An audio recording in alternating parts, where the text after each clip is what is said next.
ഇത് കൃത്യമായിട്ട് രാത്രി വൈകുവോളം ബെയിലി പാലത്തിന്റെ പ്രവർത്തനമായിട്ട് സൈനികർ മുന്നോട്ട് പോവുകയായിരുന്നു.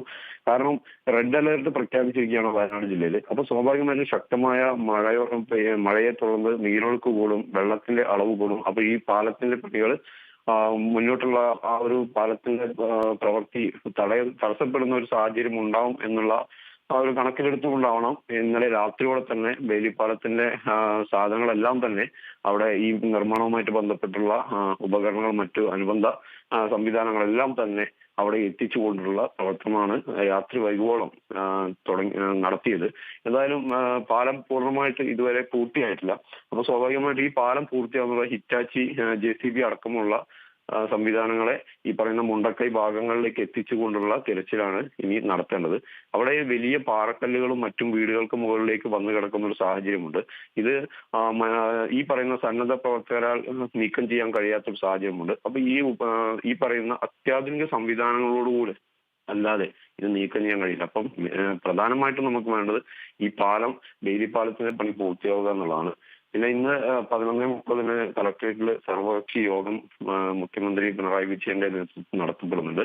അതോടൊപ്പം തന്നെ 10:30 ഉദ്യോഗസ്ഥ തലത്തിലുള്ള യോഗവും വിളിച്ചു ചേർക്കുന്നുണ്ട്.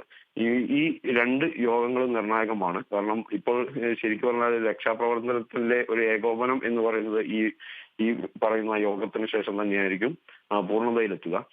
ഇപ്പോൾ നിലവിൽ അവിടെയുള്ള ഈ രക്ഷാപ്രവർത്തകരായാലും അത് മറ്റുള്ള ആംബുലൻസ് സംവിധാനങ്ങളായാലും നിരവധി ആളുകൾ അങ്ങോട്ട് വരുന്നു, വാഹനങ്ങളിൽ വരുന്നു. അതേപോലെ ആംബുലൻസുകളുടെ ഒരു ദൈർഘ്യമുണ്ട്.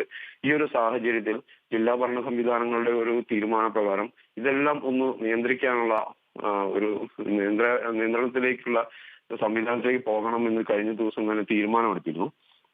ഈ പറയുന്ന മേഖലകളിലെല്ലാം തന്നെ വാഹനങ്ങൾ ഇരുഭാഗത്തും നിർത്തിയിടുന്നത് കാരണം രക്ഷാപ്രവർത്തകരുടെ വാഹനങ്ങളും അതേപോലെ കണ്ടെടുക്കുന്ന മൃതദേഹങ്ങളുമായിട്ട് വരുന്ന ആംബുലൻസുകൾക്കും കടന്നു പോകാൻ കഴിയാത്ത ഒരു സാഹചര്യവുമുണ്ട്.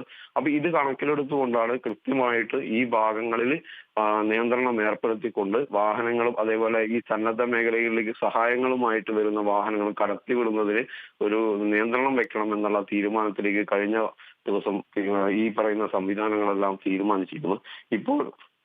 ഇപ്പോൾ ഇവിടെ ഈ പ്രദേശത്തേക്ക് മറ്റു വാഹനങ്ങൾ കടത്തിവിടുന്നതിനും ആളുകളെ കടത്തിവിടുന്നതിനും കർശന നിയന്ത്രണം തന്നെയാണ്. ഒരു പ്രധാനപ്പെട്ട ടൗണുകളിലും പോക്കറ്റ് റോഡുകളിലെല്ലാം പോലീസിനെ വിന്യസിച്ചുകൊണ്ട് ഈ ഭാഗങ്ങളിലേക്ക് കർശന നിയന്ത്രണം ഏർപ്പെടുത്തിക്കൊണ്ടുള്ള പ്രവേശനമാണ് അനുവദിച്ചിരിക്കുന്നത്. ഷെരീഫ്, വയനാട്ടിലെ കാലാവസ്ഥ ഇപ്പോൾ എങ്ങനെയുണ്ട്? ഇന്നലെ ശക്തമായ മഴ പെയ്തിരുന്നു. ആ താൽക്കാലിക പാലമൊക്കെ മുങ്ങുന്നൊരു അവസ്ഥയുണ്ടായിരുന്നു. ഇപ്പോൾ മഴ മാറി നിൽക്കുന്നൊരു അവസ്ഥയുണ്ടോ?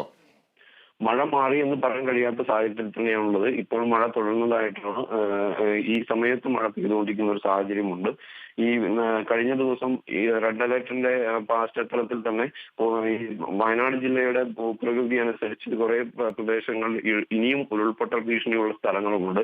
അപ്പൊ കുറുമ്പാലക്കോട്ട, ലക്കിടി, മണിക്കുന്നുമല, സുഗന്ധഗിരി, മുട്ടിൽ മലയുടെ ഓൽപ്പാറ കോളനി തുടങ്ങി വിവിധ പ്രദേശങ്ങളിലുള്ള ആളുകൾക്ക് കഴിഞ്ഞ ദിവസം രാത്രി തന്നെ ഈ കർശന നിർദ്ദേശം നൽകിയിരുന്നു. ഈ പ്രദേശങ്ങളിൽ ഉരുൾപൊട്ടൽ സാധ്യതയുള്ള മേഖലകളിൽ നിന്ന് നിങ്ങൾ മാറി നിൽക്കണം എന്നുള്ള നിർദ്ദേശം ബന്ധപ്പെട്ട ജില്ലാ കളക്ടർ അടക്കം നൽകിയിരുന്നു. അപ്പൊ ഇതിന്റെ അടിസ്ഥാനത്തിലുള്ള ജാഗ്രതാ നിർദ്ദേശം നൽകിയിരിക്കുന്നത് കാരണം ഇനിയൊരു അനിഷ്ട സംഭവം ഉണ്ടായാൽ വയനാടിനെ സംബന്ധിച്ച് അത് പിടിച്ചു നിർത്താൻ അല്ലെങ്കിൽ ഈ ഒരു പ്രതിസന്ധിയിൽ നിന്നും എങ്ങനെ കരകയറുമെന്ന് ചിന്തിച്ചുകൊണ്ടിരിക്കുമ്പോൾ വീണ്ടും ഒരു അനിഷ്ടം ഉണ്ടായിക്കഴിഞ്ഞാൽ അത് വയനാടിനെ ചിലപ്പോൾ ഇല്ലാതാക്കുന്ന ഒരു സാഹചര്യത്തിലേക്ക് വരാം. കാരണം അത്രയും വലിയൊരു ഭീതിതമായ സാഹചര്യത്തിൽ മാറരുത് എന്നുള്ള കർശന നിർദ്ദേശമാണ് ബന്ധപ്പെട്ട അധികാരികൾക്കെല്ലാം തന്നെ ജില്ലാ ഭരണകൂടം നൽകിയിരിക്കുന്നത്.